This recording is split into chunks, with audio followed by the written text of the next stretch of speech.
अस्सलामुअलैकुम, मैं Hamza Wasim PSX analysis से। अगर आज की मार्केट की बात की जाए तो आज की मार्केट अराउंड 61 पॉइंट के साथ पॉजिटिव बंद रही। वॉल्यूम्स की बात की जाए तो वॉल्यूम्स में कुछ बेहतरी देखने को मिली है। ऑल द बेस्ट वॉल्यूम्स नहीं है, लेकिन कल की निस्बतन तो वॉल्यूम्स में हमने एक अच्छा इजाफा देखा है।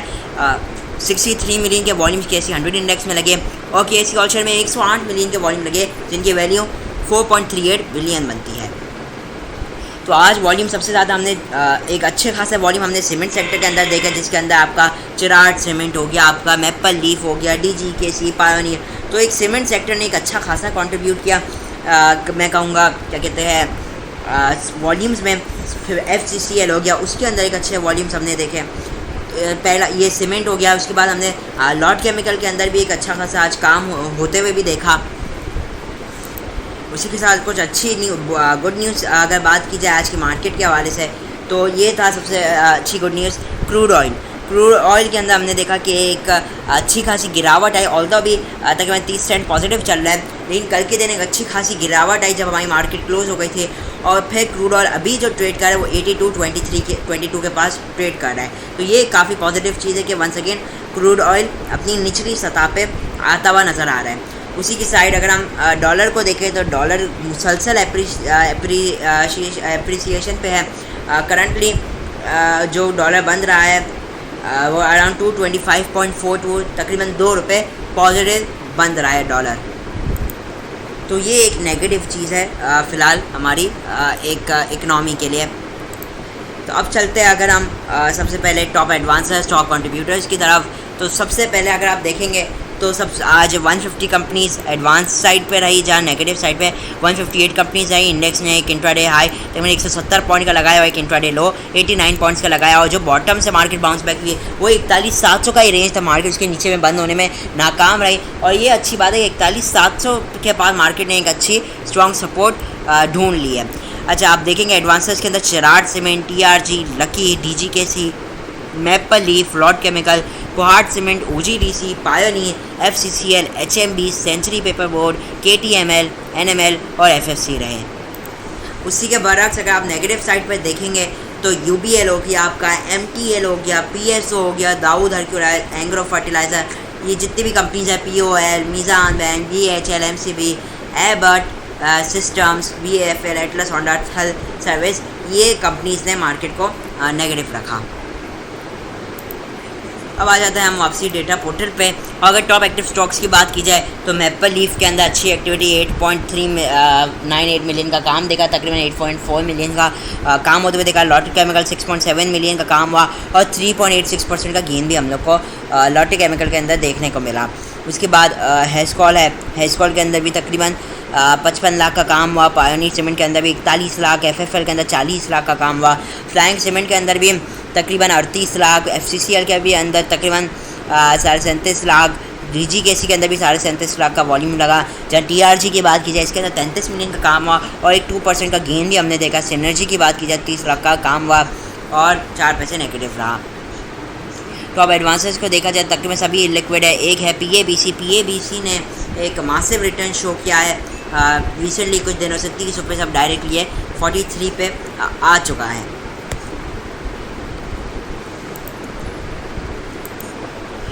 साथ ही में अगर हम नेगेटिव साइड पे देखें तो अच्छा, यहाँ पे एक और टॉप एडवांस मेटा है, मेटा टेक हेल्थ लिमिटेड। ये है बेसिकली हाशमी कैन जो कंपनी थी उसका बेसिकली है थोड़ा नाम चेंज हुआ है। टॉप डिक्लाइनर्स के अंदर बात की जाए तो तकरीबन सभी लिक्विड है, सिवाय एक ये है पाकिस्तान सिंथेटिक लिमिटेड। बाकी तो तकरीबन सभी इलिक्विड स्टॉक्स ही हैं।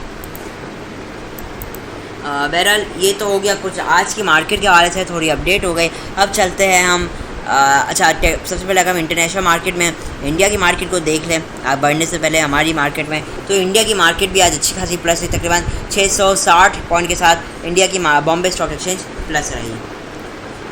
अब चलते हैं KSE 100 इंडेक्स की टेक्निकल चार्ट पे और हम ये देख सकते हैं कि आज की जो डेली टाइम फ्रेम की क्लोजिंग आई है फ्लैट ही आई, तकरीबन फ्लैट तो नहीं, तकरीबन 58 पॉइंट के साथ पॉजिटिव आई है। ऑल्दो वॉल्यूम से हम देख सकते हैं कल अगर आप देख सकते हैं 45 मिलियन के वॉल्यूम थे, आज 63 मिलियन का वॉल्यूम है और 3 सेशन के हाईएस्ट वॉल्यूम्स आज के दिन लगते हुए नज़र आए।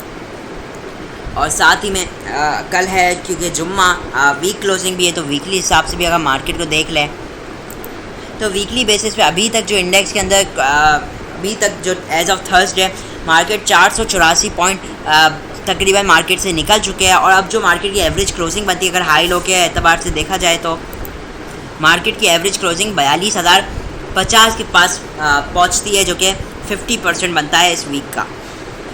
बहरहाल चले, वो तो आपको बता दिया वीकली हिसाब से। अभी अगर हम डेली टाइम फ्रेम के हिसाब से बात की जाए तो मार्केट के अंदर वॉलीटिलिटी काफ़ी कम हो गई। आप देखेंगे तो पूरे दिन के अंदर जो मार्केट के अंदर मूवमेंट रही वो तकरीबन 250 पॉइंट के करीब थी। तो 250 पॉइंट एक कोई रेंज नहीं होती। मार्केट की रेंज जो अच्छी कहलाती है वो 500 से 700 पॉइंट, 1000 पॉइंट के दरमियान में घूमती रहे तो एक अच्छी होती है। और डेली बेसिस पे 250 पॉइंट एक बेहद ही कम है। ऑल्दो हमने देखा ऑल्दो स्टॉक्स के अंदर मूवमेंट बनी, लेकिन इंडेक्स आपका काफ़ी एक रेंज बाउंड से उस पोजीशन पे आ चुका है। बहरहाल अगर हम आवरली बेसिस के हिसाब से भी देखें तो मार्केट ने ये फॉल ली और अब एक एक्यूमुलेशन से एक कंसोलिडेशन के फेज़ के अंदर आ चुकी है करंटली। और हम मुसलसल मार्केट के अंदर 41,700 के जो लेवल है उसके पास से एक बेहद ही स्ट्रॉन्ग बायबैक देख रहे हैं। आप देखेंगे मार्केट ने तकरीबन 41,700 से अगर आप कैलकुलेट करेंगे तो जब भी इस लेवल पे आई तो अराउंड मार्केट तकरीबन 200 पॉइंट का गेन दिखा रही है, 200 से तकरीबन 400 पॉइंट तक। RSI को देख लिया जाए तो RSI अभी भी स्लाइड पॉजिटिव डाइवर्जेंस दे रहा है, लेकिन वही बात है कि अभी तक कोई सच कोई बुलिश कंफर्मेशन नहीं आई हमारे पास। इवन अगर हम MACD को भी देखें तो MACD भी इस वक्त बाय कॉल दे रहा है, RSI भी अंदर भी पॉजिटिव डाइवर्जेंस है। तो इंडिकेटर वाइज तो मार्केट में थोड़ी बेहतरी दिख रही है, लेकिन जो मेजर कंसर्न है वो वॉल्यूम्स है। वॉल्यूम्स जब तक आपके मिनिमम 100 मिलियन नहीं लगेंगे KSE 100 इंडेक्स में कोई डायरेक्शन क्लियर नहीं होने वाली। मार्केट इसी तरह कभी पॉजिटिव कभी नेगेटिव यूं ही चलती रहेगी अगर वॉल्यूम्स के अंदर कमी रही तो यही है कि स्टॉक्स के अंदर अभी तो फ़िलहाल इंडेक्स तो इतनी छोटी रेंज हो चुकी है कि वो ट्रेडिंग के लायक नहीं है। ऑल्दो स्टॉक्स में कभी कभार चांस बन जाता है। अभी अगर हम रेजिस्टेंस लेवल की बात की जाए तो फिर तो जो लेवल्स रहेंगे वो वही है, छोटी रेंज है तो छोटे ही लेवल्स बनेंगे जो उनके मार्जिन होंगे। रेजिस्टेंस लेवल 41,915 के पास है और फिर जो अगली रेजिस्टेंस है वो 42,050 के पास है, जहाँ सपोर्ट लेवल 41,700 के पास है। मैं बता दूं 42,000 के ऊपर अगर मार्केट ट्रेड करती है 42,050 के ऊपर तो हम मार्केट में थोड़ी बेहतरी देखेंगे। और फिर जो आगे आने वाले लेवल होंगे वो 42,200 और फिर 42 तकरीबन 450 के लेवल बनेंगे। और पॉसिबिलिटी भी ये रह सकती है अगर मार्केट 42,050 के ऊपर ट्रेड करे, ठीक है, तो पॉसिबिलिटीज ये हो सकती है कि मार्केट के अंदर वंस अगेन हम वॉल्यूम्स भी जनरेट होता हुआ देखें। लेकिन मार्केट जब तक वॉल्यूम जनरेट नहीं करेगी मार्केट एक स्ट्रॉन्ग मोमेंटम के साथ मूव नहीं कर सकती। ऑन द फ्लिप साइड 41,700 का बहुत ही स्ट्रॉन्ग लेवल है, मार्केट मल्टीपल टाइम्स इधर से सपोर्ट ले रही है। अब ये है कि इधर जो चीज़ है जो अभी इस वक्त कंसर्निंग है वो ये कि अल्लाह ना करे अगर ये लेवल ब्रेक हो जाता है, जो कि ऑल्दो मार्केट ने आज ब्रेक किया लेकिन वही बात है सस्टेन नहीं किया। वो 41,680-700 एक पूरी एक सपोर्ट लेवल है। 650 के आप नीचे समझ लीजिए ट्रेड होने शुरू जाए तो फिर मार्केट के अंदर एक प्रेशर हम देख सकते हैं। और फिर जो डाउन साइड के जो लेवल होंगे वो 41 तकरीबन 480-500 का लेवल और फिर जो अल्टीमेट है वो 41,200-250 का लेवल, वही लेवल रहेंगे। आपने जो करना है इस वक्त करंटली वो ये है कि इंट्राडे की तो अभी तक कोई बेस्ट सूरत हाल तो है ही नहीं, क्योंकि वॉल्यूम्स इतने कम है कि इंट्राडे बहुत मुश्किल से मिल रही है। बेहतर है कि जो बिग लेवल्स है 42,000 और 41,700 इसी के दरमियान में मार्केट मूव कर रही है। कहीं ब्रेकआउट आता है तो फिर चांस लिया जा सकता है। 41,700 650 के नीचे चलती है तो फिर मार्केट के अंदर हम शॉर्ट एंट्रीज़ के अंदर शॉर्ट एंट्रीज़ भी देखी जा सकती है और 42,050 के ऊपर लॉन्ग एंट्रीज़ भी देखी जा सकती है, लाइक स्विंग ट्रेडिंग के बेसिस के ऊपर भी। अभी मैंने वापसी थोड़े एक और लेवल भी ऐड कर लिया 42,300 का। तो इस सारे ही लेवल्स हैं, इन सबको आप अपने जहन में रखिए और इनके ऊपर ही ट्रेडिंग कीजिए। फ़िलहाल तो कोई सच कोई ट्रेडिंग का माहौल नहीं है। अच्छा, अभी मेरा क्या मानना है कि अल्लाह ना करे इवन मार्केट 41,700 को भी ब्रेक करती है तो हमारे पास मेजर सपोर्ट्स लाई करती है 41,200 और 41,000 के पास भी। तो उधर भी एक अच्छी एंट्रीज़ का भी देखा जा सकता है। मतलब कि कोई ऐसा बंदा जो 41,700 को नीचे देखता है मार्केट को और कोई स्टॉक के अंदर भी प्रेशर देखता है तो आप वो स्टॉक को बेचकर फिर वो वापसी डिप पे आए, मार्केट 41,200 के पास है, उधर वापसी रीएक्यूमुलेशन भी की जा सकती है। तो ये थोड़ा फास्ट काम होगा तो जो उसमें भी कर सकता है तो वो उस तरफ भी देखा जा सकता है। अब बात करते हैं नेक्स्ट स्टॉक की। पहला स्टॉक है DGKC। DGKC के हवाले से आपको बाय कॉल भी दी गई थी।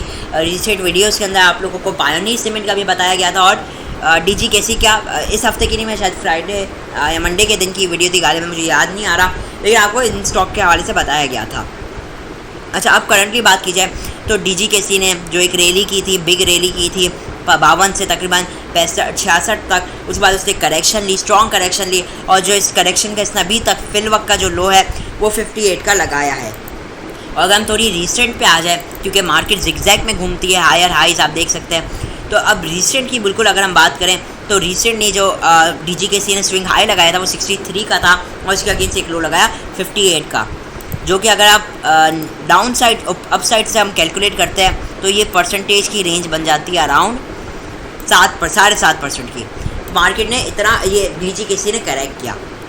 अब क्या था, उसके अगेंस्ट उसने कोई करेक्शन नहीं ली थी, ये तकरीबन आप कह लीजिए 5 रुपये जो करेक्ट हुआ था। तो अब हमने देखा इसमें अपसाइड की तरफ एक अप मूव आई, एक रिट्रेसमेंट आई, उसकी वजह से अब ये वंस अगेन अपने वही 52 से 61% के रेशो के दरमियान है, जो कि एक इनक्रेडिबली स्ट्रॉन्ग रेजिस्टेंस लेवल की तरह भी प्ले करेगा। ऑल्दो मैं पहले बता दूं, अगर ये 6110 इंपॉर्टेंट लेवल है, इसको ये ब्रेक एंड सस्टेन करता है तो पॉसिबली है कि 6180 को इनिशियली टारगेट करता हुआ 6250 से लेकर 63 तक भी जाए। ठीक है, काफ़ी पॉसिबिलिटीज़ होंगी, और फिर ये पॉसिबिलिटीज़ होगी कि अपने आप को जो बिग चार्ट है जो कि वैसे भी पॉजिटिव है उसके अंदर मज़ीद देखिए बेहतरी लाता हुआ दिखाई दे सकता है। क्योंकि अगर आप करंटली इसका आवर्ली टाइम फ्रेम को भी इवन देखेंगे तो आपको यही दिखेगा, मैं आपको क्लियरली दिखा दूँ 15 मिनट में, तो 15 मिनट का टाइम फ्रेम देखेंगे तो ये हायर हाइज लगाता हुआ नज़र आ रहा है। ठीक है, एक स्ट्रॉन्ग हायर हाइज ये लगाता हुआ नज़र आ रहा है। और दूसरी बिग बात, अगर मैं फंडामेंटली बात करूँ, सेंटिमेंटली बात करूँ, क्यों सीमेंट सेक्टर में रैली बननी चाहिए पर्सनली, तो वो एक ये वजह कि जैसे हम जानते हैं सैलाबी सूरत हाल, ये जो पाकिस्तान के अंदर ये जो सैलाबी सूरत हाल आई है, तो उससे इंफ्रास्ट्रक्चर पे आपका एक काफ़ी डैमेज पड़ा है, आपके जो मकानात हैं उनके ऊपर डैमेज पड़ा है, आपके रोड्स हो गए, जितनी भी चीज़ हो गई सब पे बहुत हैवी डैमेज पड़ा है। और जो भी रिकन्स्ट्रक्शन होगी उनके अंदर सीमेंट का एक हाईली कंजम्पशन होगा, उसकी वजह से सीमेंट की सेल्स बढ़ेंगी, सीमेंट की अर्निंग्स बढ़ सकती है। तो ये वजूहत से इनके अर्निंग्स पे भी एक मुस्बत इफेक्ट हम देख सकते हैं। इस वजह से भी फंडामेंटली भी सीमेंट सेक्टर बेहतर है। ऑल्दो अभी तो मैं कह रहा हूँ DGKC को करंटली अगर हम देख रहे हैं तो थोड़ा 1 सेकेंड हाईली थोड़ी ओवरबॉट की पोजीशन पे आ रहे हैं। 61 इंपॉर्टेंट रेजिस्टेंस है, 61 का है, इसको ब्रेक करता है मजीद अपसाइड पे जा सकता है। स्टॉप लॉस को ट्रेल करते हुए काम करना चाहिए, क्योंकि मार्केट जिस तरीके से काफ़ी एक रिस्की चल रही है, तो स्टॉप लॉस को ट्रेल करते करते आप सीमेंट सेक्टर के अंदर काम कर सकते हैं। नेक्स्ट जो स्क्रिप्ट है वो है पायोनियर। जाहिर सी बात है इसने भी एक बहुत ही अच्छी मूवमेंट दिखाई है, लेकिन वही बात है जो ज़्यादा गिरेगा वो ज़्यादा बढ़ेगा। ठीक है ना, अभी करंटली भी देखा जाए तो इसने भी 7250 से जो एक लो लगा है 66 तक का, उसके अगेंस्ट इसने आज रिकवरी ली और एक अच्छा हाई लगाते हुए दिखाया 7050 का।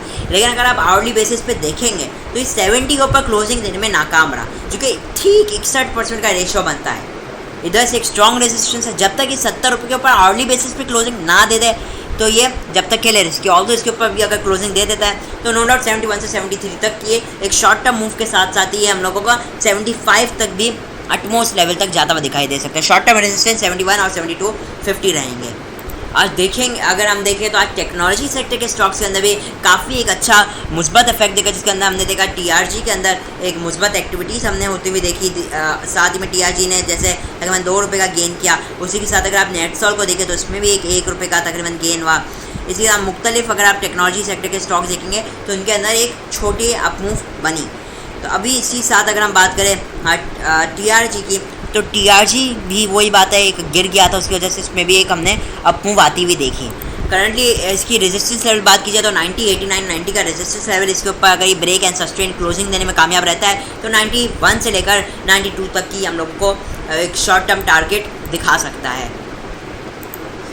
गालिबन TRG को जब हमने पहले भी डिस्कस किया था, शायद कल की वीडियो में मुझे याद पड़ता है मैंने डिस्कस किया था TRG को। जी हाँ, कल की वीडियो में मैंने TRG को डिस्कस किया था, आप लोग को ये स्ट्रक्चर समझाया था कि 8850 से लेकर 85 टोटल एक स्ट्रॉन्ग एक्यूमुलेशन एरिया है। और अल्लाह का शुक्र कल के दिन बताया गया और आज इसने एक अच्छी परफॉर्मेंस भी आपको दिखा दी। तो कल के दिन इसके हवाले से काफ़ी डिटेल में बताया गया था कि किस लेवल के पास मिल रहा है, तो ये कितना अट्रैक्टिव है। बहरहाल अब आखिरी स्टॉक की तरफ हम चलते हैं और वो है एवेंसियन टेक्नोलॉजीज़ लिमिटेड। देखिए TRG ने क्या किया था आपको जैसे पता है 61 से 50% के रेशो के दरमियान में बाउंस बैक आया, और अगर आप इस वक्त करंट AVN को देखेंगे तो वो भी 61 से लेकर अपने 50% का रेशो उसके दरमियान में, अभी तक इसमें कोई बाउंस बैक नहीं बना। तो पॉसिबल है ये भी है कि ये भी मोस्ट रिसेंटली अपना पॉसिबल है कि ये भी अपना एक मूव दे दें। RSI भी ओवरसोल्ड पोजीशन में आ चुका था, पॉजिटिव डाइवर्जेंस भी इसके अंदर हम लोग को दिखाई दे रही थी। इवन आप अगर 15 मिनट के अंदर इसको देखेंगे तो 15 मिनट में भी ये ओवरसोल्ड की पोजीशन में RSI के अंदर काफ़ी पॉजिटिव डाइवर्जेंस बन रही है। करंटली अगर मैं बात करूँ तो मुझे AVN के अंदर 7750 से लेकर 79 तक का पोटेंशियल ज़रूर दिखता है, ठीक है।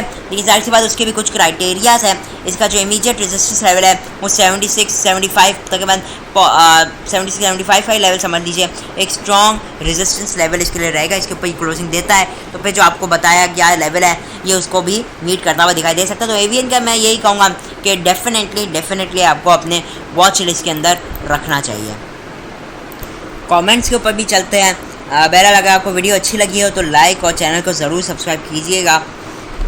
अब चलते हैं कमेंट्स के ऊपर। लेटेस्ट न्यूज़ कह रही है कि good analysis please analyse NCPL Lato chemical for investment.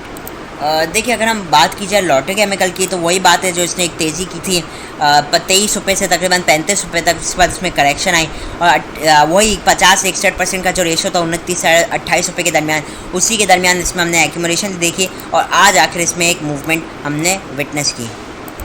और दूसरा हम देखें तो रिसेंटली यहाँ पर हायर हाइस का सिलसिला इसमें जारी है। तो इसी हिसाब से अगर हम इसमें देखते हैं तो लॉजिकली अगर हम सोचें तो जिससे किसी हाई लगाता हुआ आया है इस हिसाब से तो इसको 35 रुपये का भी फ़िलहाल का जो लेवल है वो ब्रेक कर देना चाहिए। ऑल्दो जाहिर सी बात है जो मार्केट की सूरत हाल है वो इसको फेवर करती हुई नहीं नज़र आ रही। अभी ये रेजिस्टेंस लेवल की बात की जाए लॉटो केमिकल की तो रेजिस्टेंस लेवल है इस वक्त 30.7 के पास। अगर ये इस लेवल को ब्रेक एंड सस्टेन करता है तभी ये हम लोग अप मूव की तरफ ही जाता हुआ दिखाई देगा, जो कि आप कह लीजिए अराउंड 3150 से लेकर 3350 रह सकता है। 3250 एक स्ट्रॉन्ग रेजिस्टेंस लेवल भी रहेगा।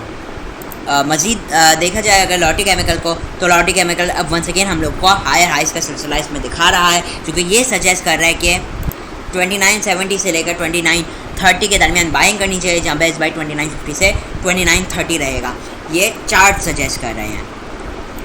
इन्वेस्टमेंट की तो अभी मैं बात ही नहीं करूँगा, क्योंकि ये जो मैं एनालिसिस कर रहा हूँ वो भी टेक्निकली है, फंडामेंटली तो अभी बात ही नहीं हो रही। बहरहाल अब हम आखिरी कमेंट की तरफ चलते हैं। वो जाहिद हुसैन का है, वो कह रहे हैं इमेज का भी राइट शेयर इशू हुआ है, इमेज के बारे में काइंडली बताएं। देखिए इमेज का कोई राइट शेयर इशू नहीं हुआ है। वो जो कल आपको एक दिख रहा था अपनी एप्लीकेशन पे वो बेसिकली सिर्फ और सिर्फ क्या कहते हैं आपका एक एरर था, टेक्निकल एरर था, जो कि अगर आप उस पर क्लिक भी करते तो वो 2021 का बेसिकली शो कर रहा था। इमेज के वो दिखा रहा था कि 7 सितंबर 2021 दिखा रहा था, हालांकि ये 2022 चल रहा है। तो वो बेसिकली एक टेक्निकल इशू था, तो कोई राइट इशू नहीं हुए हैं। बहरहाल हम इमेज को एनालाइज कर देते हैं। इमेज की बात की जाए तो रिसेंटली इसमें हमने एक अपर कैप्स का सिलसिला देखा था, उसके बाद अब ये उसके बाद से ही तकरीबन ये 14 और 15 रुपये के दरमियान में ही चलता हुआ नज़र आ रहा है। ऑल्दो मैं इमेज मुझे क्या लगता है आने वाले दिनों में इसमें एक अच्छी रैली बन सकती है, पर्सनली मेरा एक ओपिनियन है टेक्निकल्स को हटा के। और टेक्निकल्स भी अगर हम देखें आर्ली टाइम फ्रेम में तो एक इमेज एक रिसेंटली एक स्ट्रॉन्ग ही सपोर्ट लेवल पे आया हुआ है। ये जो 1372 से 14 का लेवल समझ लीजिए एक स्ट्रॉन्ग लेवल है इमेज का। जब भी इधर आता है एक अच्छा बाउंस बैक दिखाता है 14.5 से 15 रुपये का। लेकिन मसला ये है कि कोई अगर इसमें ट्रेड अभी फिलवक्त के लिए करता भी है तो वॉल्यूम्स बहुत कम है। ज़्यादा 2000 शेयर आप ले पाएंगे, 5000 शेयर ले पाएंगे, तो ज़्यादा वॉल्यूम के साथ आप इसमें काम नहीं कर सकते। और बेचना एक तो मुश्किल हो जाएगा, क्योंकि फिलहाल के लिए इसमें वॉल्यूम्स की गिरावट है। लॉन्ग टर्म की बात कीजिए 15.5 एक बिग लेवल है डेली टाइम फ्रेम के ऊपर, या 15 रुपये ही आप समझ लीजिए। अगर ये इस लेवल को ब्रेक एंड सस्टेन इसके ऊपर क्लोजिंग देता है तो फिर हम इसमें एक रैली बन सकती है 15.5, 16, 17, 18 तक भी बन सकती है रैली। तो फिलहाल तो मुझे लगता है ये पोजिशनल ट्रेडिंग के लिए ज़्यादा अच्छा इंट्राडे में फिर भी एक इतना अच्छा रिटर्न शो नहीं कर सकता है। मज़ीद देखा जाए तो इसका भी एक एनुअल रिज़ल्ट भी आना है, जो कि most likely by the end of this कह लीजिए मंथ में आ सकता है। और अगर वो रिज़ल्ट अच्छा पोस्ट करता है तो इसमें एक अच्छी रैली बन सकती है। बहरहाल इसी के साथ इजाज़त चाहता हूँ। वीडियो अच्छी लगी हो तो चैनल को लाइक और सब्सक्राइब ज़रूर कीजिएगा। इसी के साथ इजाज़त चाहता हूँ। मैं हूँ हमज़ा वसीम, PSX एनालिसिस से।